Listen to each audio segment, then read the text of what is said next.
धुळे शहरात जीबीएसचा पहिला रुग्ण आढळला असून त्याच्यावर हिरे शासकीय रुग्णालयात उपचार सुरू असून खासदार डॉक्टर शोभा बच्छाव यांनी संबंधित रुग्णाची भेट घेत विचारपूस केली आहे व डॉक्टरांना देखील आवश्यक उपचाराच्या सूचना दिल्या आहेत।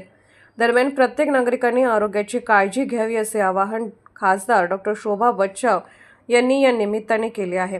जीबीएस आजाराने महाराष्ट्रासह देशातील इतर भागातही शिरकाव केला असून दिवसेंदिवस त्याचा कहर वाढत आहे। धुळे शहरातही जीबीएसचा एक रुग्ण आढळून आल्याने आरोग्य यंत्रणा विशेष सतर्क झाली आहे।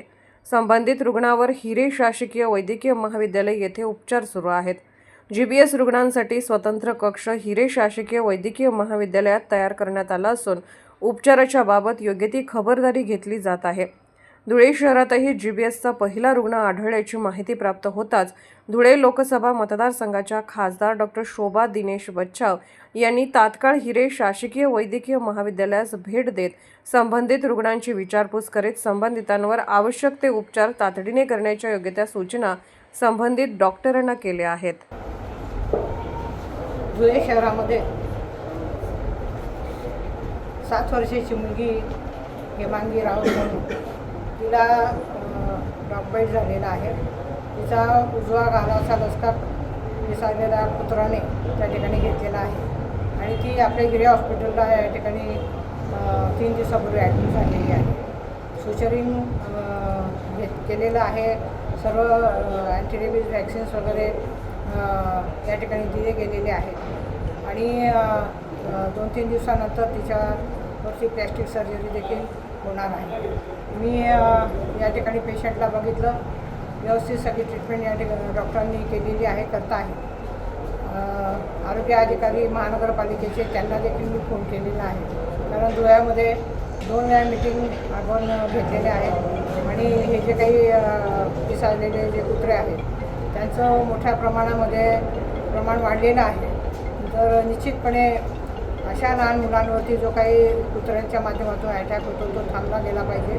त्याची खबरदारी महानगरपालिकेने आरोग्य विभागाने घेतली पाहिजे, याच्या सूचना मी या ठिकाणी दिलेल्या आहेत। दुसरी गोष्ट म्हणजे जीबीएसचा पहिला रुग्ण धुळे शहरामध्ये या ठिकाणी आढळून आलेला आहे। जावेद शेख त्याचं नाव आहे, चाळीसगाव रोडचा तो पेशंट आहे। तो देखील या ठिकाणी ॲडमिट झालेला आहे 3 ते 4 दिवसापूर्वी आणि त्याच्यावरती संपूर्णपणे जे काही औषधं आहेत, ट्रीटमेंट आहे ती संपूर्णपणे डॉक्टरांच्या माध्यमातून सुरू झालेली आहे।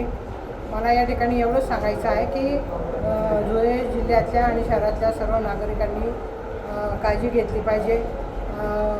प्रॉपर जी काही आरोग्याची काळजी म्हणजे केअर आहे ती घेतली पाहिजे आणि आरोग्य अधिकाऱ्यांना पण मी सांगितलेलं आहे की प्रिव्हेन्शन होण्याच्या दृष्टिकोनातून संपूर्ण खबरदारी धुळे शहरामध्ये आणि जिल्ह्यामध्ये आपण घ्यावी अशी मी सूचना केलेल्या आहेत। हिरे हॉस्पिटलला सर्व डॉक्टर्स त्या ठिकाणी व्यवस्थित काळजी घेत आहेत आणि हा रुग्ण पूर्णपणे बरा होण्याच्या दृष्टिकोनातून प्रयत्न या ठिकाणी चालू आहे, परंतु अजून या रुग्णांमध्ये वाढ व्हायला नको, जीबीएसच्या रुग्णांमध्ये याची काळजी घ्या।